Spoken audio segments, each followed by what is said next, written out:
G'day everybody, how you going today? It is ridiculously good to see you. I do hope you're well. Although today I am seeing a little red. Indeed, is this a new red dawn? Have we crossed the thin red line? Do we need a hero like Red Sonja? And perhaps a little later this year, will we be in the hunt for the Red October? It's hard to say, but indeed, this video is all about Red. And the bottom line is, they sue a lot of people. And why do they sue a lot of people? Well, they were given a patent a little while back, which is a very broad patent. And you would have to ask yourself the question, how did they get this patent? I'm not sure anybody read it that well. What am I talking about? Well, yes, Red. Red is a camera company. They make cameras, cinema cameras. On the 9th of November 2010, they were given a patent, which is a little bit of a catch-all patent around raw recording inside of cameras. And because Red have got that patent, what Red like to do is they like to sue people. And Red have sued all sorts of people about all sorts of things, and including this raw thing. This includes Sony and DJI. We'll get into all of that. There's all sorts of people that they've had a crack at. And their latest crack is with Nikon, the Z9, and specifically Firmware 2.0, and specifically the raw codecs within that. Got nothing to do with the other aspects. Now, this is this rather broad-reaching patent. Now, this is a nerdy video, but I'm going to present to you a little bit of history, a little bit about what's going on, and my opinion. I'm not a lawyer, but I still will give you my opinion, because that is the whole point of this space, for us to think, consider, ponder, speculate, and pass on our thoughts, and then we can go through it all in the comments below. So I would love thoughtful commentary below. Red owns, by assignment, US patent number 7830967, entitled Video Camera. Well, that's broad already. It was issued on November 9th, 2010. The 967 patent discloses, for example, a video camera that can be configured to highly compress video data in a visually lossless manner. Also, the camera can be configured to transform blue and red image data in a manner that enhances the compressibility of the data. The data can then be compressed and stored in this form. This allows a user to reconstruct the red and blue data to obtain the original raw data for a modified version of the original raw data that is visually lossless when demosaiced. Additionally, the data can be processed so the green image elements are demosaiced first, and then the red and the blue elements are constructed based on values of the demosaiced green image elements. Now, Nikon, with the 2.0 firmware update, added ProRes RAW as well as their own NRAW. This is where things start to get a little sticky. Red, well, Red kind of own all the raw out there somehow. And I suppose my thinking, my initial thought, my initial reaction around this is, what if someone works out how to compress and decompress things a different way? I'm confident there's not just one way to do these things. Now, the Nikon firmware update is actually based on Intopix's technology.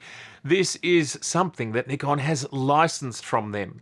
So you've got to kind of wonder, is the lawsuit with Nikon, or should it be with Intopix or Intupix?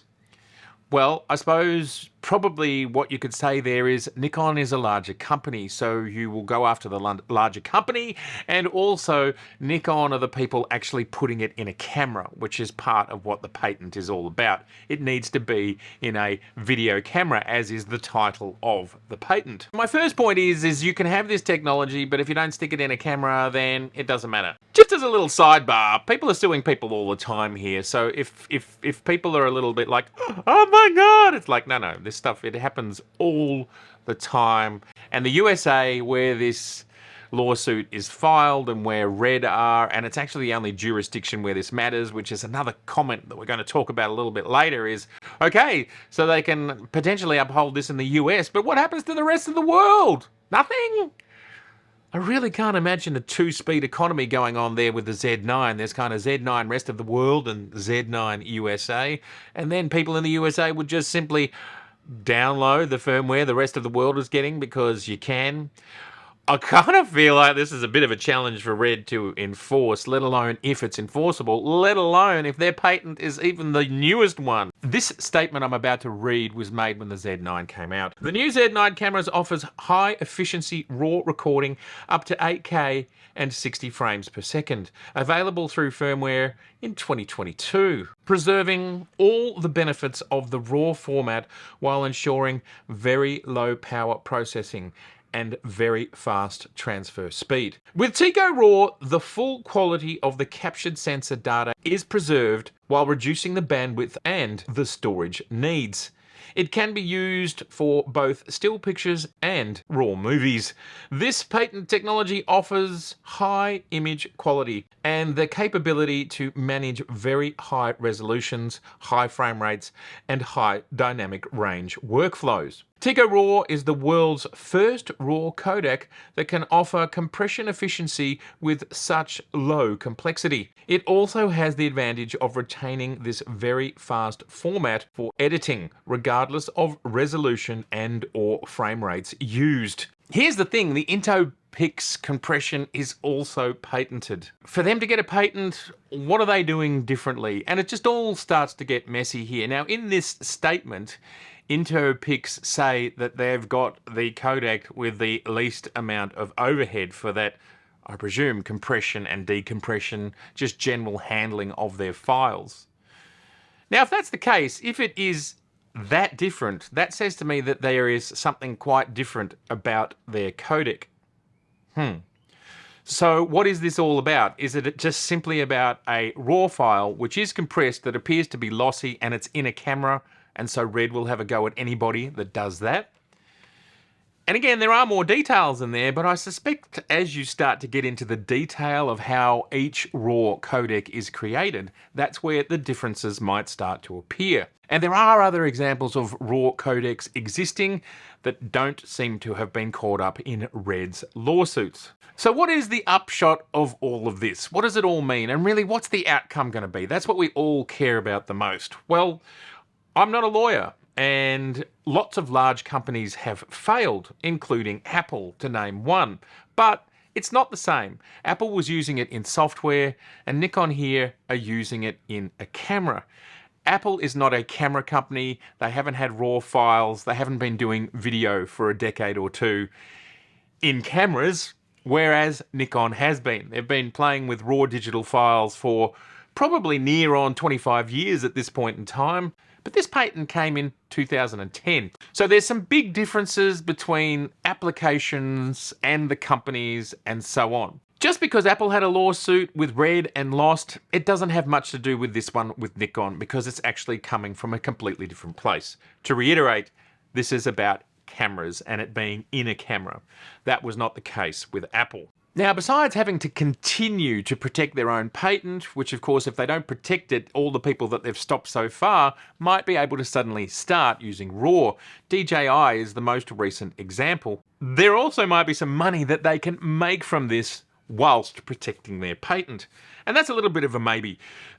In this suit, they do ask for licensing. They also ask for Nikon to stop. They literally want them to stop allowing this to happen. Now, I don't know how you do that when look, I saw a number on the internet. I don't know if it's true. There's somebody who was tracking Z9 serial numbers, and they say there could be as many as 40,000 Z9s already in the market. Don't know if that's true. Don't know how serial numbers work. Don't know if they just grab a block and put blocks into all of the, I think, roughly 6 regions that Nikon has. So who knows if that number is correct, but if it's correct, there's a lot of cameras out there And a lot of them are outside of the USA. As we know, the USA is something like 25%, somewhere in there, of Nikon's entire market. So there would be a lot of cameras around the world that could continue to use this. So if they can make some money from it, that would seem to be in the USA, as that is the reach of this patent. And there is probably a lot of cameras there. And who knows how much camera manufacturers have to pay as a license for each of these things. I don't know, I would hazard a guess that it couldn't be more than, say, $100 a unit or something in that vicinity. So at the end of the day, it's not crazy money. And I do think one of the most interesting things about this is in this suit, Red state that basically Nikon is a threat. Now, whether that's just a legal statement because they want to give the impression that it's going to cause them great damages so that thus they would like a higher payout, or is it real, that they actually are feeling threatened?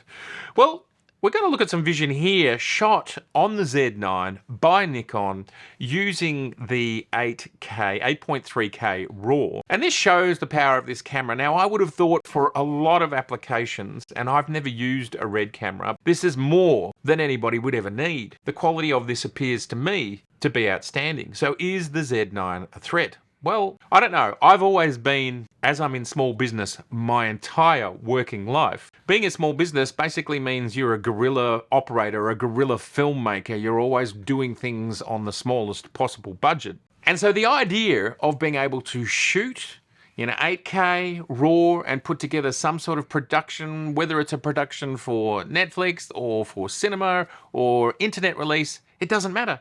And I want to just take you back as to why Red might be threatened. So it's not that long ago I was actually contemplating putting $25,000, $30,000 on the table to buy myself a Red camera. Because at that time, mirrorless was still maturing for everybody. 4K was sort of new-ish, and Red had, I think it was something like a 5 or a 6K camera that I was pretty excited about. And I thought long and hard about spending that massive amount of money. And this is with no lenses or no accessories. Red cameras are very expensive. Fast forward, what is it, 4 or 5 years, and now we've got 8K RAW. That to me, and again, I am not an 8K RAW video specialist, and I haven't been grading this footage yet. I haven't looked at this footage yet, but I think it's got a lot of potential for filmmakers of a certain niche in a certain level.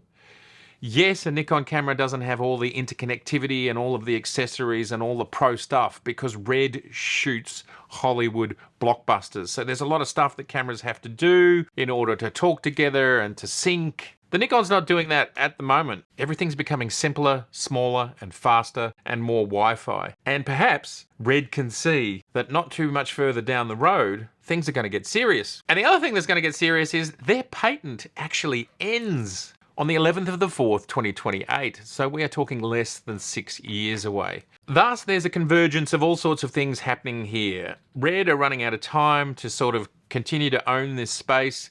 5 or so years to go, and they've got to continue to dominate the market whilst they can. Once the patent expires, well, what happens? And if they let someone like Nikon wedge their way into this space, well, that starts the erosion for Red even sooner. Essentially, you know, it's not quite like this, but essentially they've got almost a monopoly in this specific space with a few outliers. But they really do dominate this space, and it could be argued that their domination of this space is not actually good for competition. By them being able to enforce this patent for more than the last decade, they've actually stopped innovation. Now, it would look like Black Magic with their B-RAW has worked their way around it, and there's a technical reason for that, which you can check out for yourself. So why could it be that Nikon, and it's not Nikon, but actually Intupix, has done exactly the same thing? Deep down there in the coding and the way these things are compressed and decompressed and all the stuff that you do when you're compressing a RAW file, it could well be that they've done it their own way as well. At the end of the day, what does all of this mean? Well, court cases can take a long time. Depending on what a judge does and how quickly everybody responds, I'm not sure it's going to have any impact on Nikon users, Z9 users at the moment. I certainly think, and again, I'm not a legal expert, but it appears that this is just America only, just the USA. So everywhere else, it also doesn't matter. And even for people in the USA, there really is nothing stopping you from downloading versions of firmware from other countries. Now, Red also sued Sony. And in the case of Sony and Red, well, Sony countersued, basically saying, we've got a lot of patents as well, and you've infringed some of ours. And in the end, they settled things without anybody winning or losing. And this is exactly what could happen with Nikon as well. Nikon have a very deep set of patents, a huge portfolio of patents. I'm sure these companies spent a lot of money just putting together patents. And again, they could say the same thing. Look, Red, you've infringed on some of our business as well. Let's just call it a day. Thanks very much. There's only 5 years to go left on your patent, so let's all move on. Who knows? So 1, I think it could be a while before any decisions are made. 2, Nikon might countersue. 3, it may well be that the codec is actually different and different enough that it doesn't matter.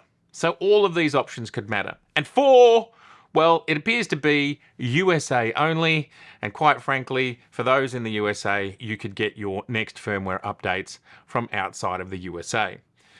As I said, it appears there's already thousands and thousands of these cameras out there in the wild, and I suspect all of them have firmware 2.0 on them. How do you get individuals to remove it? I don't think that you can. Let's hope we are not taken over by the Red Dwarf, who's given red notice, and we're hoping that this does not become a red planet. Please, do let me know in the comments below, what do you think about all of this red business? Will Nikon see red? Will Red see red? And me, today I'm red as well. It's been so good to see you. I'd love to know all of your thoughts about this stuff. And again, I'm not a lawyer.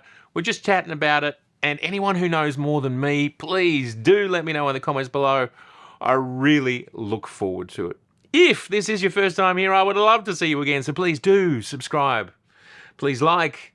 And please share. Don't forget to click on the notification bell. And I'll see you super soon. Fuji. Bye for now.